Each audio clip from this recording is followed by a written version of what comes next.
وعلى آله وأصحابه أجمعين. أما بعد، أعوذ بالله من الشيطان الرجيم. بسم الله الرحمن الرحيم. والعصر إن الإنسان لفي خسر إلا الذين آمنوا وعملوا الصالحات وتواصوا بالحق وتواصوا بالصبر. صدق الله العظيم. قال رسول الله صلى الله عليه وسلم: ألا إن في الجسد مضغة إذا صلحت صلح الجسد كله وإذا فسدت فسد الجسد كله ألا وهي القلب، أو كما قال عليه الصلاة والسلام.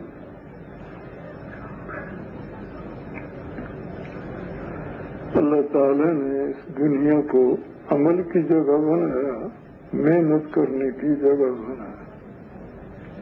تو محنت سے تو انسان دنیا میں خالی نہیں رہ سکتا. چھوٹا بڑا مرد عورت کچھ کرے گا. تو بڑے حضرات فرماتے ہیں کہ آدمی جو بھی کرتا ہے تو اس کے اندر بھی ہر کام سے کچھ بنتا رہتا ہے. اور کچھ بار مارس باپ کی شکلیں بنتی ہیں.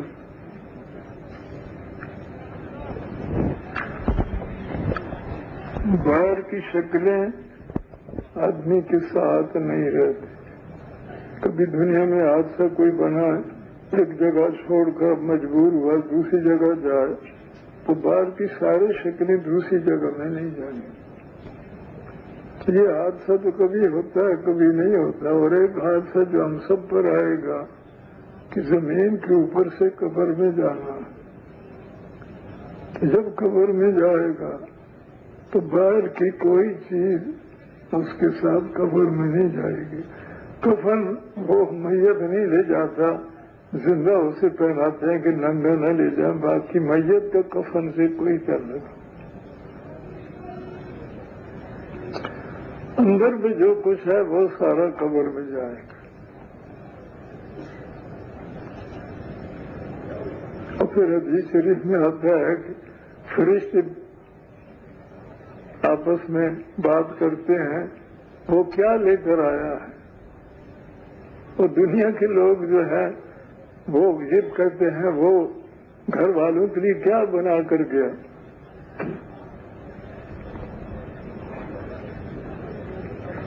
تو بھائی بہرحال ہر انسان کا اپنا سامان وہ ہے جو قبر میں ساتھ جائے.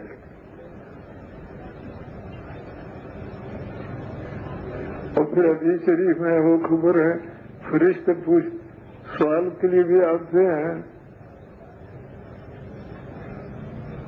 حدیث کا مضمون ہے کہ ابھی اس کی قبر پر مٹی برابر کرنے والے مٹی برابر کر رہے ہوتے ہیں تو فرشتے حساب والے آ جاتے ہیں.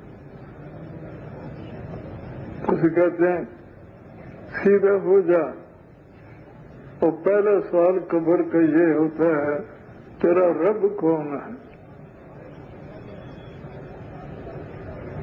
اور بڑے حضرات فرماتے ہیں کہ دنیا میں تو آدمی جو دل میں بات ہوتی ہے کبھی اس کو بھی کہتا ہے، اور بعض دفعہ دل میں کچھ اور ہوتا ہے زبان سے کچھ اور بول دیتا ہے. لیکن قبر میں یہ نہیں ہوگا. جو دل میں ہوگا وہ زبان پر آئے گا، جو دل میں نہیں ہوگا وہ زبان پر نہیں آئے گا. اب رب کی پہچان اگر دل میں بھری ہے کہ میرے پالنے والے کون ہیں. رب کے میرے دونوں آتے ہیں. آمانت ہے پالنے والا، دوسرا میں نے مالک.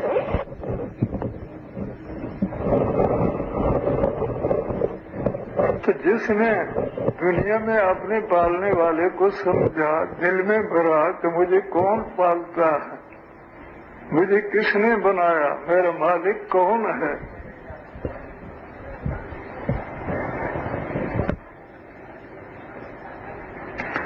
بھائی جس کے دل میں یہ بھرا ہوا ہوگا تو فرشتہ جب پوچھے گا تیرا رب کون، تو وہ کہے گا ربی اللہ، میرے پالنے والے اللہ ہیں، میرے مالک اللہ ہیں۔ اور دوسرا سوال ہوگا کہ تیرا دین کیا ہے، تیری زندگی کے طریقے کیا تھے؟ تو جس نے دنیا میں رب کو دل میں اس کی معرفت بھری، پہچانا میرے پالنے والے اللہ ہیں، میرے مالک اللہ ہیں،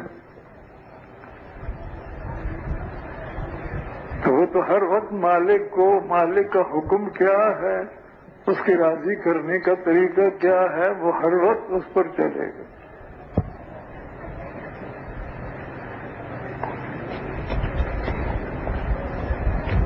تو جو ساری زندگی اللہ کے حکم، حضور صلی اللہ علیہ وسلم کے سنت طریقے پر گزار کر گیا، تو جب فرشتہ پوچھے گا تیرا دین کیا ہے، زندگی کے طریقے کیا ہیں، تو وہ کہے گا دین الاسلام، میرا دین اسلام ہے، اللہ کے حکم، حضور کی سنت طریقے، وہ میرا دین۔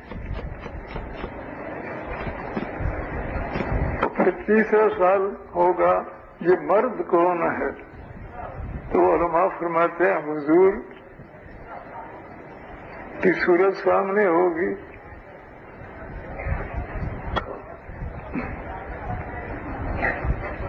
تو اشارہ کرے گا یہ کون ہے۔ ایک تو کئی اس پر وہ سوچتے ہیں کہ حضور تو مدینے میں جہاں ہے وہاں ہے، ہر جگہ لوگ قبروں میں مر جا رہے ہیں، اب سب کے لیے کیسے سوال ہوگا؟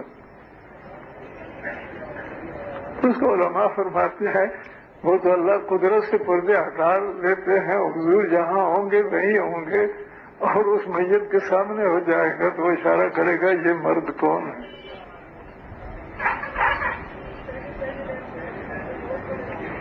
اگر ایک وقت میں 1000 آدمی مرے ہیں تو جب فرشتہ پوچھے گا یہ مرد کون ہے تو حضور جہاں حضور تو وہیں ہوں گے، آگے پردے اللہ ہٹا دیں گے تو فرشتہ پوچھے گا کہ یہ مرد کون ہے۔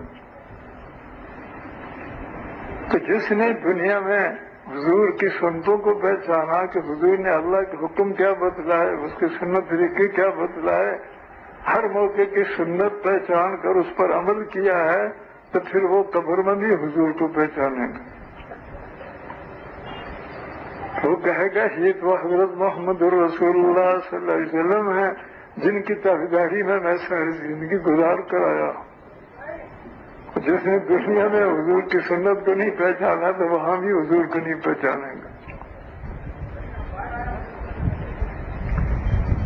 تو جو تیسرا جواب بھی دے دے گا یہ حضرت محمد صلی اللہ علیہ وسلم اللہ کے رسول ہیں جنہوں نے اللہ کے احکام ہمیں بتائے، اس پر عمل کرنے کے سنت طریقے بتائے، جن کی تابعداری میں زندگی گزار کر آیا۔ تو بھائی جس کے یہ تینوں جواب صحیح ہوں گے تو فرشتہ پہلے نیچے اس کے ہاتھ میں ایک نیزہ سا ہوگا، مارے گا، زمین پھٹ جائے گی، تو دوزخ زمین کے نیچے ہے، دوزخ سامنے ہو جائے گی۔ تو فرشتہ کہے گا اگر یہ تینوں جواب تیار کر کے نہ لاتا تو پھر تیرا ٹھکانہ دوزخ ہوتا۔ تو تم جواب بھی صحیح تیار کر کے لایا ہے تو پھر اوپر اشارہ کرے گا تو اوپر دروازے کھل جائیں گے، اور جنت 7ویں آسمان پر ہے تو اس سے نظر آ جائے گی۔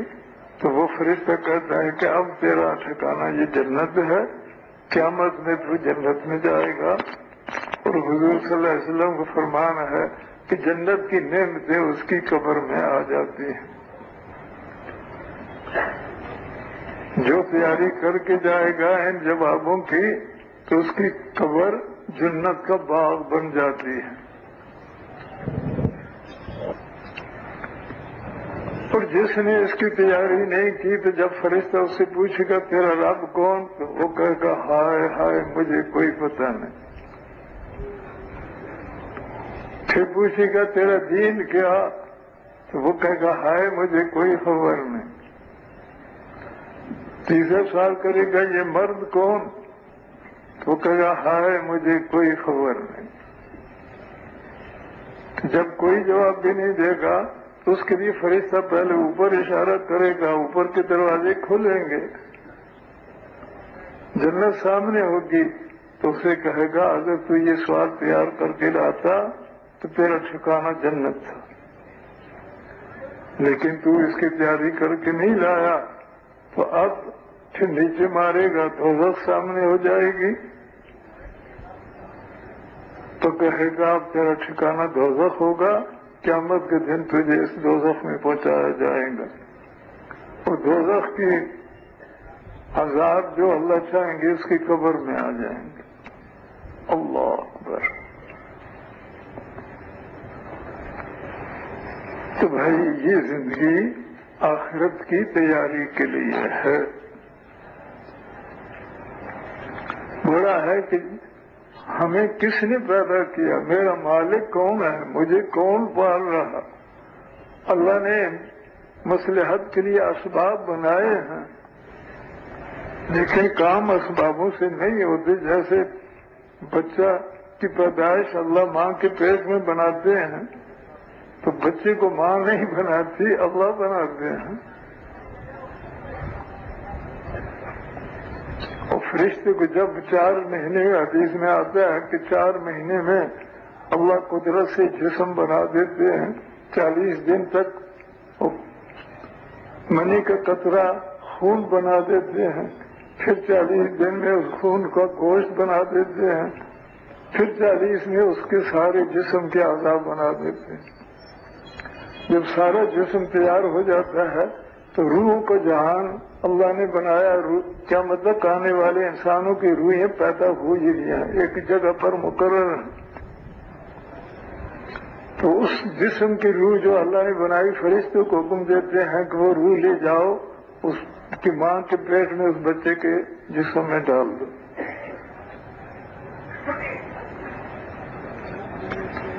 پھر 4 مہینے کے بعد جسم بن جاتا ہے، روح آ جاتی ہے، پھر اس ماں کے پیٹ میں ہی اللہ اس کو بڑا کرتے ہیں اور ماں کا خون اس کے اندر ڈالتے ہیں. اور جب 10-12 جب اللہ اسے باہر نکالنا چاہتے ہیں، باہر آتا ہے تو پہلے ہی ماں کے سینے میں دودھ بنا دیتے ہیں. اب دودھ پیتا ہے. اب بچہ دودھ سے نہیں پل رہا، اللہ کے حکم سے پل رہا. دودھ سبب ہے. وہی آپ کوئی بچہ 20 دن کے بعد مر جاتا ہے، کوئی 4 مہینے کے بعد مرتا ہے. تو کیوں مر گیا؟ دودھ تو اس کا ہے، مرا کیوں؟ وہ تو اللہ نے جتنی زندگی اس کی بنائی اتنا ہی زندہ رہے گا. پھر دانت اللہ بنا دیتے ہیں، پھر خوراکیں اللہ نے بنا دی ہیں، ان کو کھاتا پیتا رہتا ہے. تو یہ اسباب ہیں، کھانے پینے سے نہیں پڑ رہا، اللہ کے حکم سے پڑ رہا. تو بھائی دل میں بھرنا کہ اسباب رب نہیں ہیں. اسباب اللہ نے مصلحت کے لیے بنائے.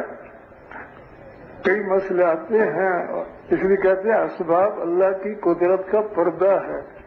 تو ہماری آنکھ اسباب کو دیکھتی ہے، ہمارے تجربے اسباب میں ہیں، اللہ کی قدرت ہمیں نظر نہیں آتی. اس لیے اسباب کا اثر دل پر نہ لے، رب کی قدرت کا اثر دل پر پڑے. اس لیے کہتے ہو ایمان بالغیب، غیب کا یقین دل میں بھرو تو کامیابی ملے گی. حق یقین دل میں بھرو تو حق کیا ہے کہ ہر مخلوق کو اللہ بناتے ہیں اور پھر چھوٹے کو بڑا پالتے اللہ پالتے ہیں، رب اللہ ہے. تو وہ رب راضی ہوں گے تو کامیابی ملے گی. رب ناراض ہوگا تو پھر سب ناکامی اور مصیبتیں آئیں گی. تو بھائی اس لیے بڑی ضرورت ہے، اس لیے اللہ کی قدرت کا یقین.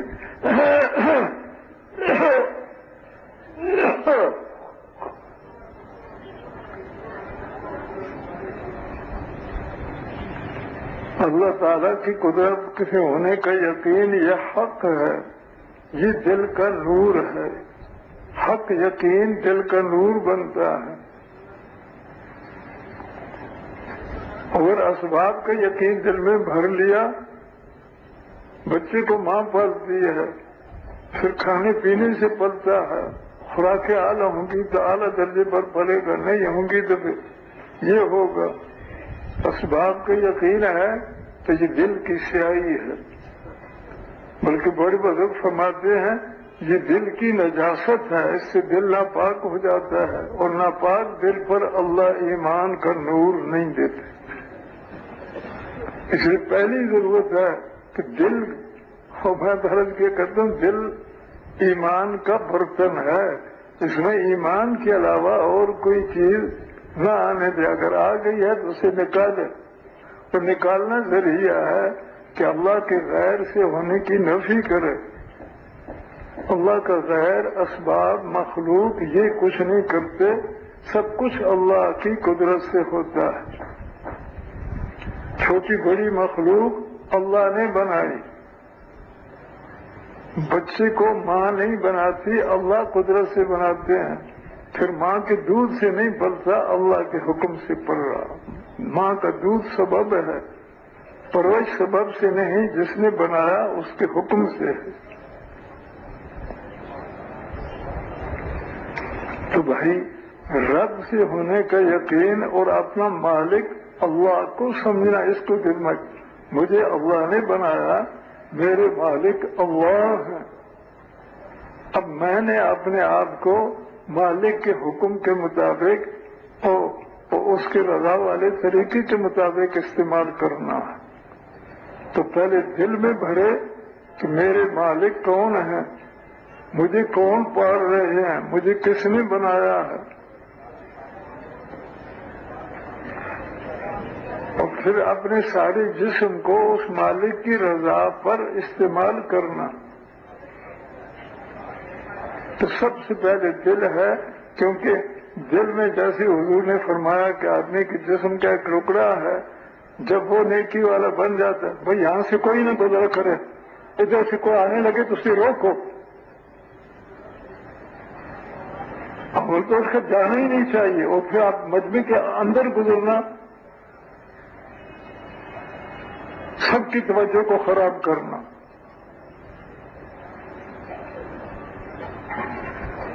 ادھر والے ادھر کسی کو نہ آنے دیں، ادھر سے کوئی کسی کو نہ آنے دیں۔ جیسے پہلے کہا ہے، جیسے کوئی اٹھنے لگے تو اس کے پاؤں پکڑو، اسے بٹھاؤ۔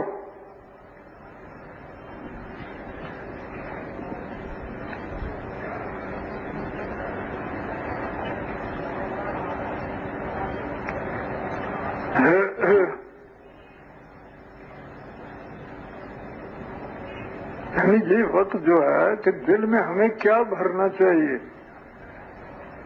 کامیابی، ناکامی کے اثرات ہیں تو ان کو نکالنا ہے، کامیابی کا سامان دل میں ڈالنا ہے، کسی اور چیز کی طرف توجہ نہ ہو۔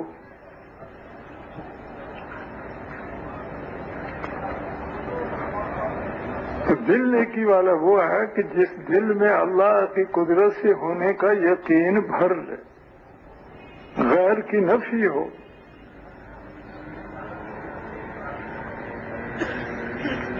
اللہ اکبر۔ تو بھائی چونکہ قدرت نظر نہیں آتی، اللہ کی ذات بھی نظر نہیں آتی، اس کی قدرت بھی نظر نہیں آتی، ہمارے سامنے اسباب ہیں،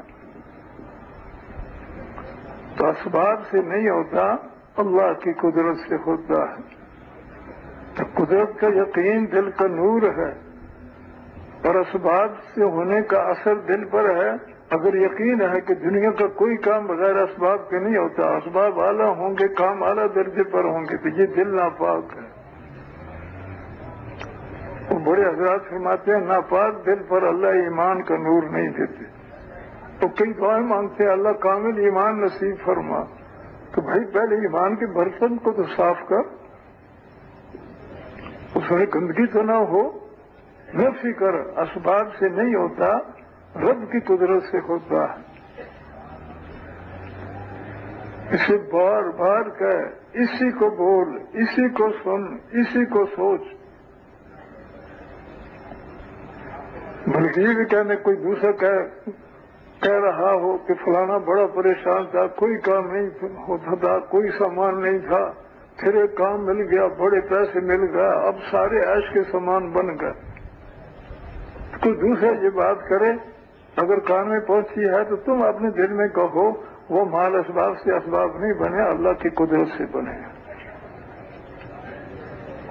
کوئی دوسرا ایسی بات کر دے تو اسے کچھ نہ کہو، لیکن تم خود دل میں کہو وہ اسباب سے نہیں بنا، اللہ کی قدرت سے بنا۔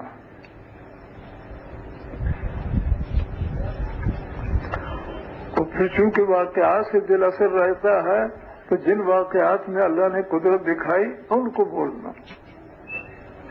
کتابوں میں قصے تو بہت لکھی ہوئی ہیں، لیکن وہ بزرگ فرماتے ہیں سچا واقعہ بولو گے اس سے نورانیت بڑھے گی، جھوٹا واقعہ ہوگا تو جھوٹے واقعہ کے بولنے سے نورانیت نہیں ملتی۔ تو سچے واقعات وہ ہیں جو قرآن میں ہیں، حدیثوں میں ہیں، ان واقعات کو بولو۔ تو بڑا واقعہ حضرت موسیٰ علیہ السلام کا ہے، قرآن میں اکثر حصوں میں اس کا ذکر ہے کہ اس زمانے کا بادشاہ فرعون تھا، اس ملک مصر کا بادشاہ تھا، تو مقابلہ کوئی نہیں کر سکتا تھا، تو کئی بادشاہ ایسے پاگل ہوئے، بادشاہی کے اسباب کے دھوکے میں آ کر رب ہونے کا دعویٰ کیا کہ سب کا رب میں ہوں، میرے اوپر کوئی نہیں، سب سے اوپر میں ہوں۔ تو اللہ تعالیٰ کا شریک ماننا یہ بھی بڑا گناہ ہے، اور خود رب ہونے کا دعویٰ کرنا اس سے بڑا گناہ ہے۔ تو جب انسان بڑے گناہوں میں ہو جاتے ہیں تو اللہ پاک ہدایت کے لیے پیغمبر بھیجتے۔ تو اس زمانے میں حضرت موسیٰ علیہ السلام کو اللہ نے بھیجا، تو ان کے واقعات قرآن بھی بہت زیادہ ہے، کچھ اور کتابوں میں بھی ہیں۔ ایک دو واقعہ یہ بھی ہے کہ فرعون نے کوئی چیز خواب میں، مسلمان جتنے تھے بنو اسرائیل کہلاتے تھے، حضرت یعقوب علیہ السلام کی اولاد تھے، تو وہ فقیر مسکین تھے، اسبابوں پر قبضہ فرعون اس کی قوم کا، اور فرعون نے رب ہونے کا دعویٰ کیا ہوا۔ اسی خواب میں کوئی بنو اسرائیل کے بارے میں خطرہ محسوس، کوئی خواب میں خطرہ دیکھا، تو اس نے وہ اپنے وزیروں سے کہا کہ ایسے خطرے کا خواب دیکھ رہا ہے، تو انہوں نے کہا ٹھیک ہے، ان سے خطرے کا ہوا ہے تو ان کی طاقت نہ بنے، تو اس لیے مسلمانوں کے گھروں میں کوئی بچہ زندہ نہیں چھوڑنا، بچوں کو قتل کریں گے، بچی ہوگی تو اسے چھوڑ دیں گے، تو ان کی طاقت نہیں بنے گی، کیونکہ مرد ہی مقابلہ کرتے ہیں، عورتیں تو مقابلہ کرتے نہیں۔ تو یہ طے کر دیا کہ مسلمان گھروں میں ہم کوئی بچہ زندہ نہیں چھوڑیں گے، لڑکی ہوگی تو چھوڑیں گے، اور آدمی مقرر کر دیے۔ روزانہ دوسری دن مسلمانوں کے گھروں میں چکر لگاتے، اور کوئی بچہ رونے کی آواز یا بولنے کی آواز آتی تو کہتے دکھاؤ، دیکھتے اگر لڑکی ہے تو چھوڑ دیتے، بچہ ہو فوراً گردن کاٹ دیتے۔ تو اب اللہ جو کرنا چاہے اسے کون روک سکتا ہے؟ حضرت موسیٰ علیہ السلام کو اللہ نے پیدا کرنا تھا، تو قرآن میں بھی ذکر ہے، اس کا تو کتابوں میں ہے کہ حضرت موسیٰ علیہ السلام بولتے بھی نہیں تھے، روتے بھی نہیں تھے، ماں چھپا کر رکھتی تھی، لیکن ماں کے دل میں خطرہ ہوا کہ کئی بچے قتل ہوئے، اسے خطرہ ہوا کہ فرعون کا آدمی ہر دن دوسرے دن آتا ہے، اس وقت یہ بولے گا یا روئے گا تو قتل ہو جائے گا۔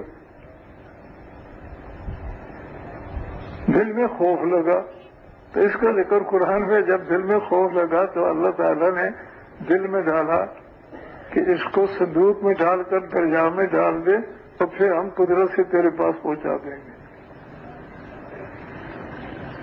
کیونکہ ہر روز کتنے بچے قتل ہوتے تھے، تو اسے خطرہ دل میں آ گیا کہ یہ وہ آدمی تو آتے ہیں، یہ چھپا کر رکھتی تھی، یہ بولتے بھی نہیں تھے، روتے نہیں تھے، لیکن ہو سکتا ہے جب اس کا آدمی آئے یہ بولا یا رویا تو قتل ہوگا۔ تو یہ خطرہ بڑھ گیا کہ کتنے قتل ہو چکے، تو خطرہ ہوا تو اللہ نے دل میں ڈالا کہ صندوق میں ڈال کر دریا میں ڈال دو، قدرت سے تیرے پاس پہنچائیں گے۔ انہوں نے پھر ایسے کیا تو وہ صندوق قدرت سے جو فرعون کے گھر سے ایک نہر اس دریا کی جاتی تھی اس نہر میں چلا، تو فرعون کے گھر میں جو لوگ تھے انہوں نے دیکھا کہ صندوق آ رہا، انہوں نے پکڑ لی۔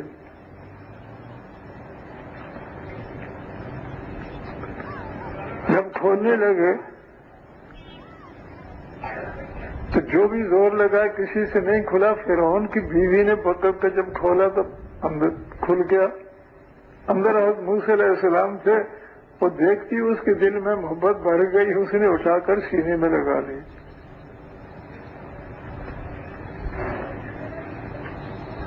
تو فرعون کے پاس بھی خبر پہنچ گئی کہ تیرے گھر کی نہر میں ایک صندوق آیا ہے، اس میں ایک بچہ نکلا۔ اس نے وزیروں سے کہا کہ بھائی ایک بچہ اس طرح صندوق میں ڈالا ہوا نہر کے آیا، کیا کرنا؟ تو سب نے کہا کھلی بات ہے، جس قوم کے بچوں کو قتل کر رہے ہیں انہیں خوف کی وجہ سے صندوق میں ڈال کر پانی میں ڈال دیا کہ کہیں بچ جائے گا، ہے اسی قوم کا، اسے قتل کیا جائے۔ تو فرعون نے حکم دے دیا اسے قتل کیا جائے۔ اب مقرر نہیں کیا کون جا کر قتل کرے، یہ فیصلہ گھر میں بھی پہنچ گیا کہ اس کے قتل کا فیصلہ فرعون نے کر دی۔ تو فرعون کی بیوی کے دل میں محبت بڑھ گئی تھی، جب اس نے سنا تو فوراً فرعون کے سامنے آ گئی، اور فرعون کے سامنے آ کر جو بات کی اللہ نے قرآن میں اسے ذکر کیا۔ قالت امرأۃ فرعون قرۃ عین لی ولک، فرعون کی بیوی نے کہا یہ بچہ میری بھی آنکھوں کی خوشی ہے، دیکھ کر میں خوش ہو رہی ہوں، تیری بھی خوشی ہے۔ فرعون نے آگے سے کیا جواب دیا قرآن میں اس کا ذکر نہیں ہے، کتابوں میں آتا ہے وہ کہنے کا تیری خوشی ہو میری کوئی خوشی نہیں، پاگل تھا۔ اس نے پھر کہا لا تقتلوہ عسى ينفعنا او نتخذہ ولدا، اسے مت قتل کرو، امید ہے یہ ہمیں فائدے دے گا، ہم اس کو اپنا بیٹا بنائیں گے، جسے بیٹا بنائیں گے بیٹا تو فائدے دیتا ہے، اس کا بیٹا کوئی نہیں تھا۔ اب فرعون نے وزیروں سے کہا بھائی یہ کہہ دیا بیٹا کوئی نہیں ہے، بیٹا بنائیں گے نا، سب نے کہا ٹھیک ہے۔ اب حضور فرماتے ہیں یہ دنیا کے بڑوں پر حکم چلاتے ہیں، عورتوں کے غلام ہوتے ہیں۔ اب ساری حکومت کا فیصلہ عورت کی بات پر بدل گئے۔ اب فرعون نے اعلان کر دیا اسے دودھ، جو عورت جیسے دودھ پلائے گی اسے ہم تنخواہ دیں گے۔ اب فرعون کی قوم کی جن عورتوں کے سینوں میں دودھ تھا وہ آنے لگ گئی۔ اب جو پکڑ کر حضرت موسیٰ علیہ السلام کو سینے کی طرف کرے وہ منہ دوسری طرف کرے، روئیں کسی کا دودھ نہیں، بچہ خود نہیں دودھ پیتا ہے، اللہ کا حکم جو ہوتا ہے وہ ہوتا ہے۔ اس کا ذکر قرآن میں ہی ہے کہ ان کی والدہ نے بڑی بہن سے کہا کہ تم دور سے دیکھتی رہو کہ یہ صندوق کہاں جاتا ہے، کیا ہوتا ہے۔ دور کا اس لیے کہا کہ قریب سے کوئی یہ نہ سمجھے کہ اسی نے صندوق ڈالا ہے، اس لیے دور دور سے دیکھتی رہو۔ تو وہ اس طرح دیکھتی رہی، اور جب فرعون نے اعلان کرایا کہ جو دودھ پلائے اسے تنخواہ دیں گے تو فرعون کی قوم کی عورتیں فرعون کے گھر میں آنے لگی، تو یہ بھی اندر داخل ہو گئی۔ اب جب کسی کا دودھ نہیں پیا تو وہ حیران ہوئی کہ یہ کیسے زندہ رہے گا، کسی کا دودھ پیتے نہیں۔ تو اس وقت حضرت موسیٰ علیہ السلام کی بہن بولی کہ میں ایک گھر بتاتی ہوں، اس گھر والوں کا دودھ یہ ضرور پیے گا۔ تو سب نے کہا جاؤ بلاؤ اس کو۔ اب وہ گھر آئی تو والدہ سے آ کر حال بتا دیا کہ بھائی جان کے زندہ رکھنے کا فیصلہ ہو گیا ہے، تو جو دودھ پلائے اسے تنخواہ دی جائے گی، فرعون تنخواہ دے گا، تو وہ کسی کا دودھ نہیں پی رہے، آپ چلو۔ اب وہ آئی تو قرآن میں بھی اس کا ذکر ہے کہ اللہ نے اس کے دل کو مضبوط کر دیا، کیونکہ ماں تو ویسے بھی بچے کو محبت ہوتی ہے، چومتی ہے، اور جو بچہ مرنے کے خطروں میں سے ہو کر نکل کر ملا ہو تو اسے کتنا محبت کرے گی، اور محبت کرتی تو وہ سب سمجھتے اسی کا بیٹا، اس لیے کوئی محبت نہیں کی،